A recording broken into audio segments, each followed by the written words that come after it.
কতটা সত্য কতটা মিথ্যা, সত্য মিথ্যা বের হয়ে আসবে। কিন্তু তা না করে যদি আপনি আপনার ওই ভুল যে ধারণ ক্ষমতা যেটা আপনার ভিতরে আছে সেটা নিয়েই এই সত্যর সঙ্গে মোকাবেলা করতে যান, তাহলে আপনি কখনোই সেখানে জয়ী হতে পারবেন না, বরং পরাজয় নিশ্চিত। আমাদেরকে আমরা এমন একটা ধর্মের ভেতরেই বসবাস করছি যে ধর্মটা আমাদেরকে লোভ, লালসা, মোহ, মায়া এইগুলোর মধ্যে আবদ্ধ করে রেখেছে, এবং রেডিমেড ফর্মুলা পেয়ে আমরা অত্যন্ত খুশি হয়ে রয়েছি। কিন্তু এই খুশির মধ্যেই যে দুঃখ এবং এই খুশির মধ্যে লাঞ্ছনা, কষ্ট লুকিয়ে রয়েছে, সেটা কিন্তু আমরা খুঁজে বের করতে পারছি না। এবং এগুলো যে মায়াগুলো, আমরা মায়ার ভিতরে যে আবদ্ধ হয়ে আছি, এই মায়া আমরা পরিত্যাগ করতে পারছি না। পরিত্যাগ করতে হবে ভাই।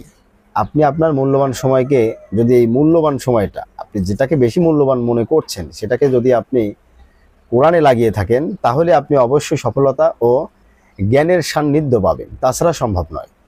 আমি বলবো আমার অ্যাঙ্গেল থেকে একটাই কথা, সেটা হচ্ছে কে বা কারা কি বললো সেটাতে কিছু যায় আসে না।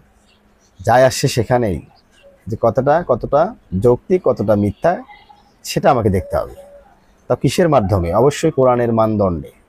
কোরআনের